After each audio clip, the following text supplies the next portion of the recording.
Hi, this screencast shows how you can use the cat.h file created in the previous video in your main.c program to produce a program that will copy information into your struct and then write your struct out to a binary file using fwrite.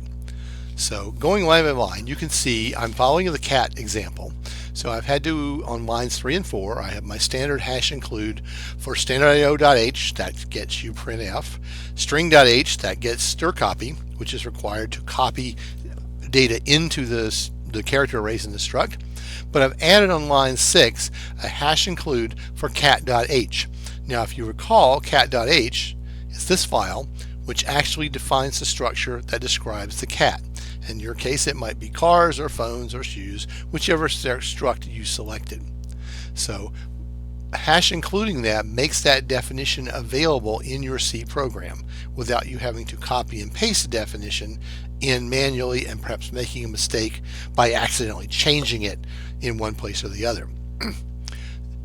In main, down on line 11 and 12, you'll see I'm currently implementing 2 cats. Now you're supposed to do more instances of your struct than this, but I'm feeling really lazy, so I'm really only going to make 2 cats, and I'm only going to initialize one of them for you.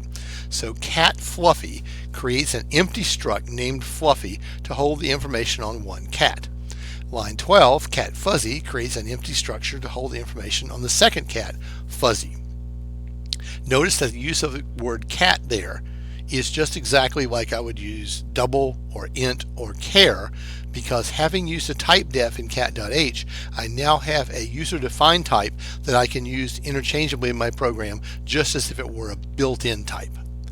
On line 15, I copy the name of the cat, which is Fluffy, into the name member of the Fluffy structure. That's what the strcopy does.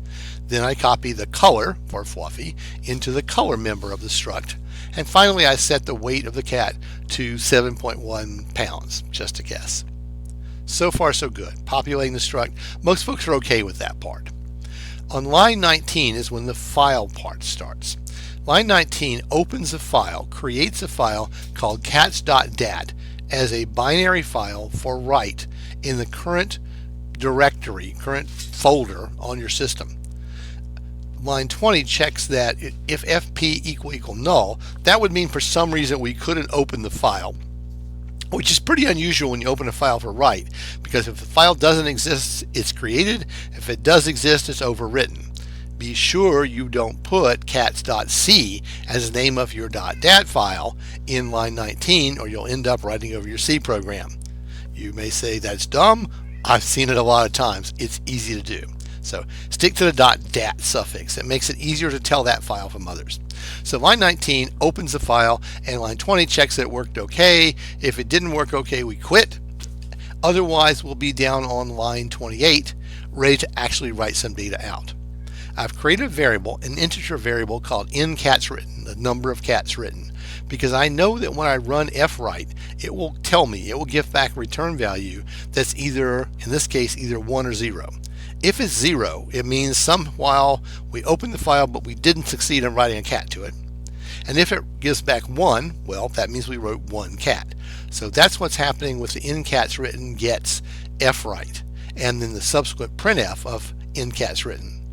The fwrite is probably the most single confusing thing. It has 4 parameters or arguments, and you have to understand what each one does. And the descriptions you find online, or maybe in the Zybook, are not super clear. The first argument is the address of, note the ampersand here, right here, which takes the address of operator, the location in memory of Fluffy. So it's this, wherever this is in memory right here, that gets its address. That tells fwrite, okay, where do you get the data from? Now fwrite doesn't really know anything about your structs or anybody else's structs. All fwrite knows how to do is write bytes. So first of all, you have to tell it, where do the bytes start? They start where Fluffy starts in this case. You have to tell fwrite how many bytes to write. You could try to figure out the size of your struct by counting on your fingers and toes, but that's pretty error prone. So just use the size of function, which is right here, and it will automatically calculate how big Fluffy is, and it will fill that value in for you. The 1 means we're writing one cat at a time in this case, one struct at a time.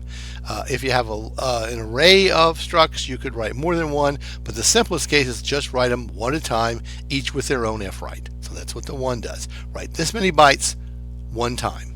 And fp, of course, is the file pointer we opened right up here. So that tells C where to put the data on disk. After that runs, I print out the in-cats written variable, which should be 1. I close the file, which is really important, because if you don't close the file, you may not get all your data. Your file may be shortened. And of course, I return 0 because this function requires an int. So if you're with me so far, I'll actually run this program and show you a little bit about the output in the next video.